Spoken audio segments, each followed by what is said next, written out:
दोस्तों, दो बौद्ध भिक्षु, जिसमें कि एक कुछ बूढ़ा था, दूसरा जवान। दोनों गांव से भिक्षा मांगकर शाम के समय अपने आश्रम में वापस लौट रहे थे। आश्रम से कुछ पहले ही पहाड़ी में से एक नदी बहती थी। शाम का समय था। एक जवान स्त्री उस नदी के किनारे खड़ी थी। उसे भी नदी पार करना था, लेकिन वो डर रही थी क्योंकि वह नदी की गहराई से अनजान थी। वह भिक्षु आगे आगे चल रहा था। वह लड़की को देखकर यह समझ गया कि उसे नदी पार करने के लिए किसी के सहारे की जरूरत है। बोध भिक्षु का मन हुआ कि उसे हाथ से सहारा देकर नदी पार करा दें, लेकिन स्त्री को सहारा देने के ख्याल मात्र से ही उसके अंदर बरसों की दबी हुई वासना एकदम जाग गई। स्त्री के हाथ को छूने की कल्पना मात्र से उसकी नस नस में, रग रग में मानो बिजली दौड़ने लगी। उसने 30 वर्षों से किसी स्त्री को नहीं छुआ था और अभी छूने के ख्याल मात्र से ही सारे प्राण कांपने लगे। एक तरह के बुखार ने उसके सारे व्यक्तित्व को घेर लिया। उसने एक गहरी सांस ली और अपने मन को समझाया, हूं कि यह कैसी गंदी बात सोच ली। मुझे क्या मतलब, कोई नदी पार हो या ना हो, उसके लिए मैं अपना जीवन, अपनी साधना, क्योंकि बिगाड़ू इतनी कीमती साधना, 30 वर्षों की साधना इस लड़की पर लगा दूंगा, हरगिज नहीं। ये कहकर उसने अपनी आंखें बंद कर ली, लेकिन वह जवान स्त्री तो आंख बंद करने पर भी दिखाई दे रही थी। ये कहो कि और भी ज्यादा आकर्षक दिखाई देने लगी, क्योंकि अब सोई हुई वासना जाग गई थी। आंख बंद किए हुए ही वो लड़की के बगल से होता हुआ नदी में उतर गया। अब यह बात आपको पता ही होगी कि जिस चीज से आंखें बंद कर ली जाए वह असलियत में इतनी सुंदर कभी नहीं होगी जितनी आंख बंद करने या उससे मुंह मोड़ने पर वह लगने लगती है। उसने आंख बंद की और वह स्त्री उसके लिए अप्सरा हो गई। दरअसल सारी अप्सराएं ऐसे ही पैदा होती हैं, बंद आंखों से।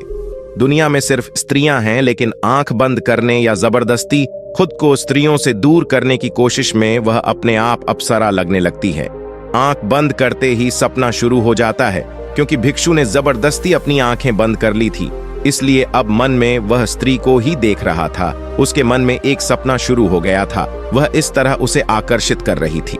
उसका मन कहता है कि यह तो गलत बात है कि किसी मुसीबत में फंसी स्त्री की सहायता ना करो, लेकिन तुरंत इसका दूसरा मन कह उठता है कि यह सब बेईमानी है। अपने को धोखा देने के तरीके खोज रहे हो। यह सहायता नहीं, बल्कि तुम उसे छूना चाहते हो। साधुओं के लिए यहाँ केवल एक समस्या है। नदी के घाट पर उस साधु का मन अशांत है और दो हिस्सों में बंट जाता है। एक हिस्सा उसे उस लड़की की तरफ आकर्षित करता है, जबकि तुरंत इसका दूसरा हिस्सा उसे उस लड़की से दूर जाने की सलाह देता है। उस बेचारी लड़की को, जो कि वहां पर खड़ी है, उसे कुछ नहीं पता कि उसकी वजह से उस साधु के मन में क्या उत्पन्न हो गया है, क्या विद्रोह चल रहा है उसके दिमाग में। लड़की तो बस इस उम्मीद में खड़ी है, इसी के इंतजार में कि कोई सहायता देकर नदी पार करा दे। इसी उधेड़बुन में भिक्षु शांत मन के साथ नदी पार करता है, लेकिन उसे याद आता है कि उसका साथी तो पीछे रह गया। कहीं वो उस औरत पर दया खाकर उसे नदी पार कराने के चक्कर में उसे छूने की भूल न कर दे, इसलिए उससे पहले ही उसे सचेत कर देता हूं। ये सोचकर वह पीछे मुड़ता है, लेकिन वह देखता है कि भूल हो चुकी है। वह जवान भिक्षु उस औरत को कंधे पर लिए नदी पार करा रहा था। यह देखकर उस बूढ़े साधु के अंदर आग लगी। ना जाने कैसा कैसा मन होने लगा। कई बार उसके दिमाग में आया कि कितना अच्छा होता यदि मैं उसे नदी पार करा देता, लेकिन अगले ही पल उसने खुद के मन डांटा, यह क्या पागलपन की बात है।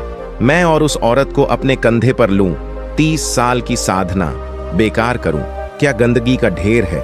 औरत का शरीर, उसे अपने कंधे पर लूंगा, नर्क का द्वार है स्त्री। लेकिन दूसरी ओर भिक्षु के कंधे पर स्त्री को देखकर वह भिक्षु आग बबूला हुआ जा रहा था। उसने सोचा, आज जाकर गुरु को कहूंगा कि यह सन्यासी भ्रष्ट हो गया है, अपवित्र हो गया है, इसे आश्रम से बाहर निकालो। तभी वह बौद्ध भिक्षु उस औरत को नदी के दूसरी ओर अपने कंधे से नीचे उतरता है और चुपचाप आगे बढ़ जाता है। वह दोनों चलते रहते हैं, लेकिन बूढ़ा भिक्षु कुछ बातें नहीं करता। जब वह आश्रम के द्वार की ओर बढ़ रहे थे, तब उस भिक्षुक ने सीढ़ियों पर खड़े होकर कहा, याद रखना, मैं चलकर गुरु को कहूंगा कि तुम अपवित्र हो चुके हो। तुमने उस स्त्री को कंधे पर क्यों उठाया? जवान भिक्षु एकदम से चौंका।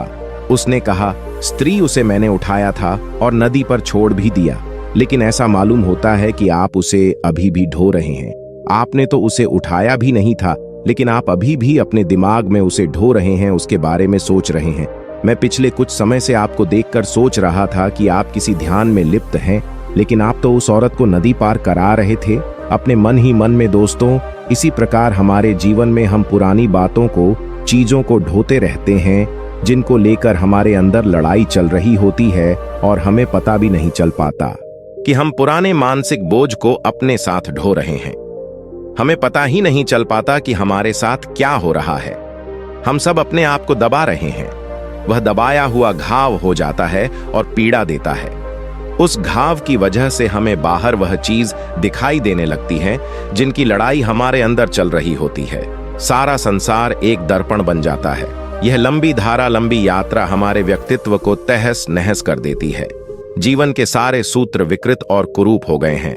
इसलिए यह बात आपसे कहना चाहता हूं कि दमन से बचना, अगर जीवन को जानना है तो दमन से बचना, क्योंकि दमन करने वाला इंसान खुद को कभी जान नहीं पाता, वहीं रुक जाता है।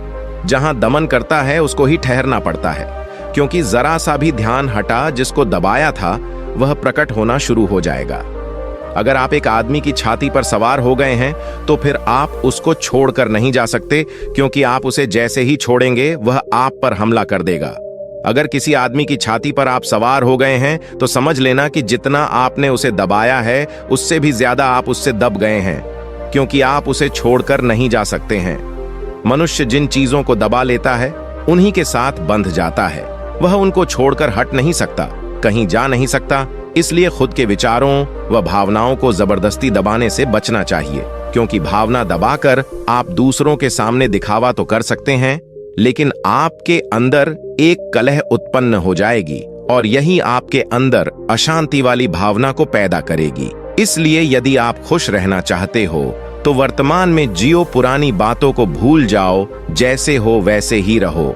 दूसरों के सामने अच्छा बनने के लिए खुद को मत दबाओ, क्योंकि आप जैसे हो वैसे ही अच्छे हो।